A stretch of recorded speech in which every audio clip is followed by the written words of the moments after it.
Hi, my name's Alex and welcome to the Smith's Gardentown Pumpkin Patch. And I'm going to tell you about some pumpkins. First off, we have to weigh them. So we take them on our little scale here, see how much they are. See how much that is? That says 10.5 pounds, going on to 11.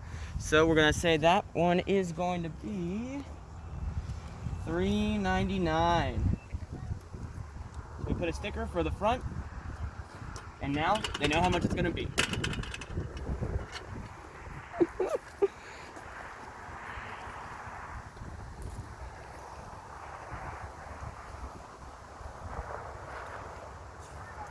We have a lot of different types of pumpkins, and some of them look a little bit weird. Like, have you ever seen a pumpkin like this before? These guys are crazy. What are those called? Do they have a name? These are called 1-2 minis. Okay. And then we got minis. some knuckleheads. Look These how were named bumpy after they me. are. Ooh. Chogas, chogas, chogas, chogas. These are actually really delicious and tasty. They have a very bright orange middle. You can turn it into a pie, a big old pumpkin pie, or you could turn it into, you could eat the seeds, or you could just leave it on your porch and rot all day. Wow. I did not know that. Oh, we have to talk about this one. These are the crystal stars, and this is the second crystal star that we've had in the pumpkin patch today. The other one's behind the camera. We have some Cinderellas, and these are the ones that turn into a big old carriage, and then the wheels, and you can see how they could be the carriage's wheels for the Cinderella fairy tale. And speaking of fairy tales, we have some ones that look like they're straight out of a storybook. I love these. So fun. I got some different ones over here. We have the blue Hubbards. And these guys are actually a type of squash. They are not a pumpkin, they're a gourd. But they're still at the pumpkin patch. We let everybody hang out here. We have Turk's Cap. And these guys are just like something from Mario. They have the crazy little hats like a mushroom.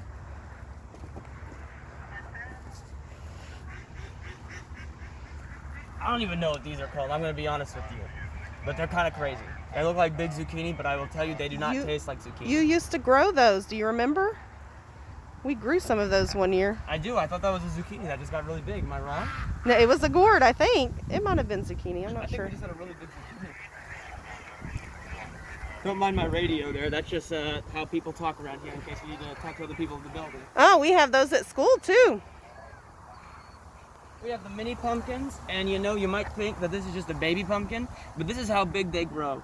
If I left it on the vine for years and years, it would not get any bigger than this. We don't pick the jacks early. These are just how they look. This is how they come. We got some butternut squash, some different types here, buttercup squash, and these are actually really tasty. You can do a lot of different things with them.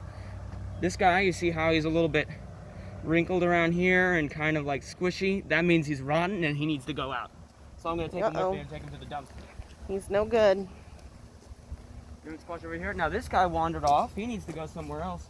He's actually a gourd, so I'm going to have to put him back over with the gourds over there. But we have these swan gourds, and these, you see how this one's slowly turning brown? These are actually used as birdhouses. People will take them, let them like carve out a little hole, and then let them go dry, and then you hear that they're drying out. This one does not hear like that. They shake. Oh. They can be maracas. Looky there. The insides dry out and shake. And they get really hard. So people will hang them up and then carve a little hole in there, and there'll be a birdhouse. So these swan gourds are turned into birdhouses or maracas or anything. And they look pretty crazy too while they're doing it. I wonder why they're called a swan gourd. Look how long their neck is. Looks like a swan to me. A swan. We got some little guys. I might need one of those. And then see, these are pie pumpkins. You know why they're called pie pumpkins? What can we do with a pie pumpkin? I have a customer that needs help in his stone yard, please. Sounds Pie yummy. pumpkins are used for pumpkin pie. And you may think, well, I want a big one so I can make a lot of pie. But you want a small pie pumpkin because there's more flavor. The bigger the pie pumpkin, it spreads out all the pie flavor, and it doesn't taste like pumpkin pie. But if you get a bunch of little ones, then it's very intense, it gets that pumpkin pie flavor right in there in the little pumpkin. Now look at these guys. These guys look like they're from outer space. Oh, those are cool. These are just a bunch of different types of gourds. They're all crazy, and we have bags and bags and bags of them. Wow. And these are all $1, and these are my favorite. These are the waxed and washed gourds. They're all different types of varieties. They're all kooky, they're all crazy, and I love them. Sunspot squash. Oh, there went that one in the trash because it's not any good anymore. And we got different types of harvest corns, and these are the corns that are actually native to America.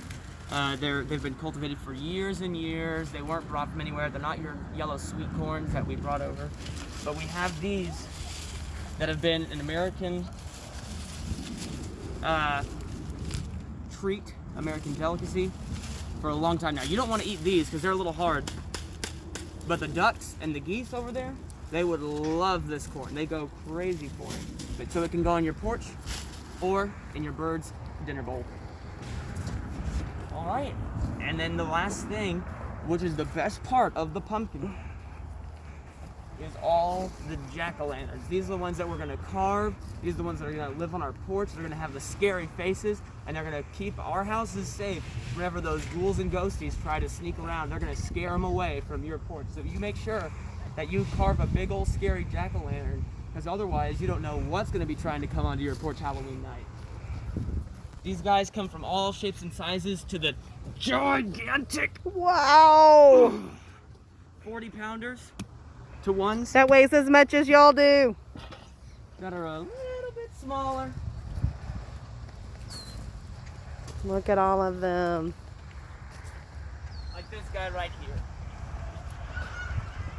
So it doesn't matter how big your jack-o'-lantern is, it's still going to be scary enough for anything.